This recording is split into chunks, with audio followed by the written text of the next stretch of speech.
awkward ng pause. For this episode of the Scorecard, it's a huge honor for me to sit down and have this interview because once upon a time, believe it or not, I used to play in the UAAP wearing jersey number 9, and now there's a young man here who has that honor, but he's way better than I ever was, and he is the best player in high school basketball right now. That's what I'm hearing, that's what people are saying, and he's here on the Scorecard. We have Kieffer Alas. Kief, thank you so much for the time. Thank you. Beautiful campus. A lot has changed since I was studying in De La Salle Isabel. I guess to start off, how's life as a student athlete? Being a student athlete is super difficult. I have to go through so much things. 5 a.m. practice, I have to rush all the way to this campus, then go back to school for another practice. So, I have to bawi talaga with my sleep, so it's super draining. And it's amazing how you're able to balance everything, the studies, playing for Zobel, all the leagues, playing in Gilas. 2024 was such a fruitful year for you, very successful. NBTC ranked you as the number 2 high school basketball player in the whole country. Jared Bahay was ranked number 1. But this year, 2025, marami nagsasabi that you are the best basketball player in high school. How do you feel about that? I'm just flattered because that's what I've been working for since I was a child. So it's a great feeling, honestly. I'm just really thankful to God for giving me this opportunity. Now, I've covered your family from your dad, Coach Louie, to Kuya Jun, Kevin, I also know Kenneth. All of them, basketball. Ball is life. Was there any option for you growing up? Or was basketball like parang inevitable para sa'yo? There's no other option. When I was born, we already had a basketball balloon right beside me when I just got conceived. So it's just been basketball since I was born talaga. I've loved it. All right. What's the best piece of advice you've ever received from your dad? So much. For me, the best one was stay grounded. Because there were times, honestly, where I feel like I was above the world already, especially after my Gilas stint where we qualified for the World Cup. Then after that, there was like a game where I had an off game, I played bad because I was too relaxed. So I feel like that changed me to stay more consistent because staying grounded just keeps you more hungry than ever. So yeah. Do you feel like you have, let's say, like a big advantage, having a dad who, has accomplished so much, won championships, coached so many different kinds of players, and you can just go to him for advice anytime? It's more of a cheat code because all of my teammates, they don't have anyone to go to like that. So it's a real blessing to have my dad by my side and my kuyas as well, who are players as well. Yeah, I was gonna go to that. Kevin Alas, of course, very accomplished. I saw his career in Letran and then now in the PBA, overcoming everything, still playing basketball, Gilas player as well. Ano naman yung mga napulot mong advice from your kuya Kevin?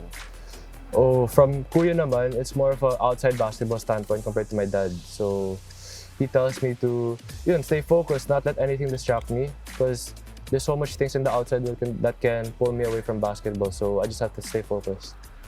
Watching him as a player, para sa'yo, is there a moment that stands out na parang, wow, I mean, this is my brother, this is Kevin.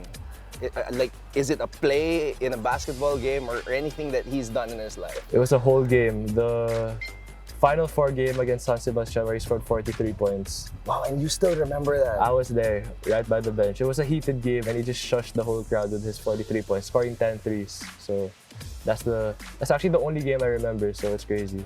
All right, Kief, now, 2025, playing in the UAAP, maliban sa, of course, the obvious goal of trying to win a championship for De La Salle Isabel, ano pa yung gusto mong ma-achieve ngayong taon?